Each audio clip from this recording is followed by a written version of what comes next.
Hey YouTube, welcome back to my channel. In this video I will share with you how I managed to pass the 100k evaluation challenge with my Forex fund. So guys, this is my evaluation challenge, the first one with my Forex fund. As you can see, I reached the 8% target, which is $8,000. If you pay close attention to the chart, you can see that I started straight in profit from my first trade, and then up, and then I came with a loss, and I think that was with one trade. I had a good trade and I had a good position size, and I took the trade, and as you can see, it made me reach the 8% target. So I reached it with like a week. You say 11 days here, but I didn't trade every day. So in like a week I passed the first one, and then I'm gonna show you guys the first two.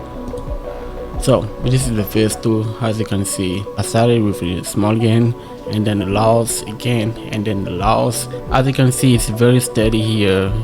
There was no like big movement because price was choppy, and when the market is choppy, there's not enough opportunity, so sometimes you get stopped out, and because price is ranging. But during this period I try to trade less, but when this period starts, it comes out of nowhere. Price can be trending, moving nicely, and then out of nowhere it starts to range, and then it stops you out and stuff like that.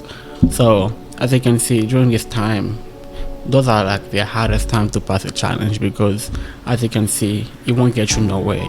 You're gonna have a loss followed by a win, a loss, win, loss, win, loss, win, loss, win. So as you can see right here, I was in this period for like a while. I started at the 7th of July until like the 23rd. That's when I had like a big momentum.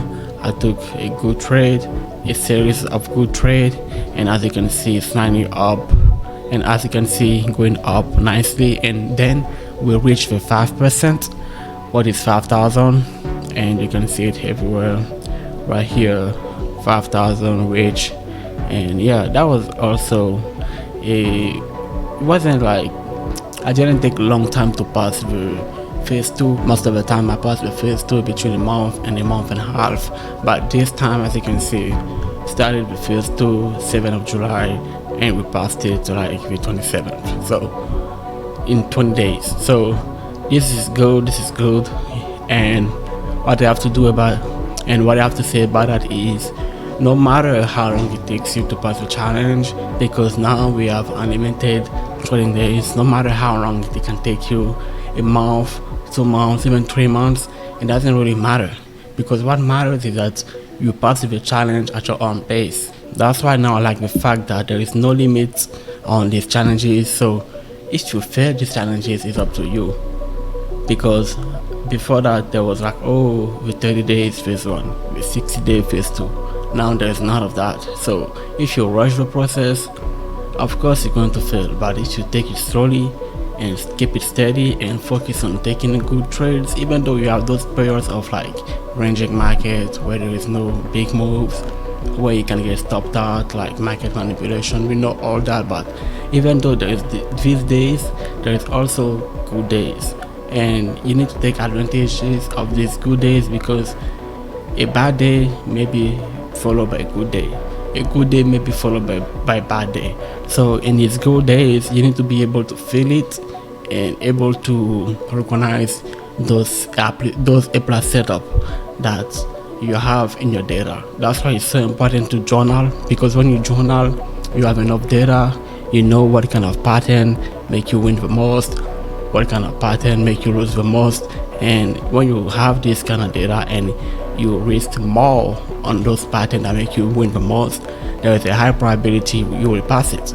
Like if you can see this chart right here on the phase 2, you can see this ranging market. I was risking 1%, and then around the 23rd, you can see that it's going nicely up, and that's because I recognized some patterns that was part of my data. So there were A+ setups, and I risked more on these setups, and that's why I passed it like quickly. So what I have to tell you guys, make sure that you trade what you know, you trade what you gathered, you trade what is in your data, so you know what works. and you won't have a lot of losses. Make sure that you trade what you have in your data. Trust me, even though you have losses with the trades that you have in your data, but after a series of like 15, 20, 100 trades, you'll be profitable, and that's what matters. So what I have to tell you, take your time, pass your challenge. There's no time limit, and you can do it. Peace.